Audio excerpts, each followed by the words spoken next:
Welcome back to America Right Now. I'm Tom Basile. You know, in my first semester of law school, I had the pleasure of meeting someone I came to admire for his intellect and his drive to do good.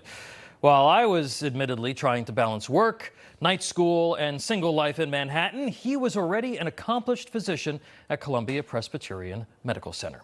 He had once applied to be a NASA astronaut and was a resident physician at George Washington University Hospital in the emergency room on the day that Ronald Reagan was shot. He was brilliant and he was amiable. He even asked my advice once on advancing an organ donation nonprofit that he was starting. And when my nephew was born, he graciously met with his parents after he had some medical problems. I considered him a friend. And what I'm about to say, I take absolutely no pleasure in saying. But fast forward 2 decades, and he has sadly become a symbol of a politicized public health establishment that Americans no longer trust. Today, Dr. Howard Zucker is the deputy director of the CDC in charge of global health, quietly appointed by President Biden earlier this year. Millions remember him, though, as showboating New York Governor Andrew Cuomo's controversial pandemic-era health commissioner. Now, the story of Dr. Zucker's transition from respected physician to perceived political pawn isn't unique. It is emblematic of the crisis being faced by the American medical profession. Andrew Cuomo used COVID-19 as a national political platform with his daily press conferences to stroke his ego and his multi-million-dollar book deal that framed him as a president in waiting. While Governor Cuomo was fashioning himself as a pandemic hero, he turned Dr. Zucker into New York's Anthony Fauci, a celebrity doctor appearing on television commercials and in interviews. He was all over the place.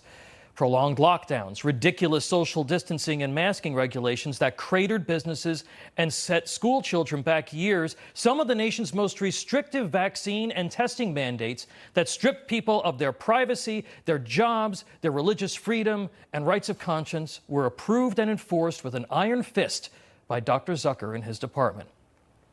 None of this, of course, would compare to the state's nursing home policy that sent COVID-positive patients back into facilities where the resident population were at the highest risk for the virus. The policy was a tragedy that claimed at least 10,000 lives, and the cover-up was pure political salvage operation. People needlessly died and mourned alone while the state's spin machine worked overtime to protect the fiction that Governor Cuomo was a hero and Dr. Zucker, well, he seemed a willing participant in all of it. Prior to the pandemic, his department was in the middle of attempting to bury information about toxic drinking water in the upstate New York community of Hoosick Falls. As health commissioner, he also allowed himself to be used by Cuomo to kill the state's multi-billion-dollar fracking industry. Now, we may never quite know how much political influence was brought to bear or how much the twin opiates of power and relevance made him acquiesce to those now infamous decisions.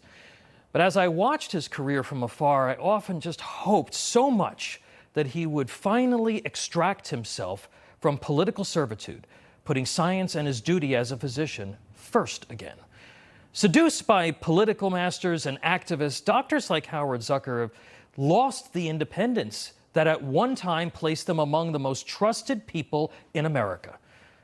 They're not alone. Medical associations, hospitals, medical schools, and the public health apparatus all appear to be increasingly co-opted by the politics and the agenda of the far left. Doctors of all political stripes have been pressured into making decisions that fly in the face of their training, particularly their oath to do no harm. Nurses and doctors dancing on TikTok to get people to conform to dubious mandates. Doctors chiming in on climate change hysteria. Physicians intimidated into silence over barbaric trans surgeries that mutilate children. Zucker allowed himself, as many doctors did during the pandemic and since, to be used as tools of politicians who care more about photo ops and poll numbers than medicine. Folks, the mixing of politics and science gives you political science, which is neither good science nor ultimately good politics, and certainly not good public policy. The kind of leadership that the CDC needs now is someone who has demonstrated independence from politicians and left-wing activists in the medical community. Public health agencies should be led by people who actually had the guts to stand up and say that it was totally crazy to tell people that they were safe while sitting in a restaurant, but in danger of a virus while they were walking to their seat. They should be led by people who have demonstrated the highest caliber of ethics and transparency. The next president must finally use the tragic examples of doctors Fauci and Zuckers of the public health apparatus to recommit this nation to physician independence from political gamesmanship. The status quo will only exacerbate the crisis of confidence in public health and the medical profession that unfortunately exists today.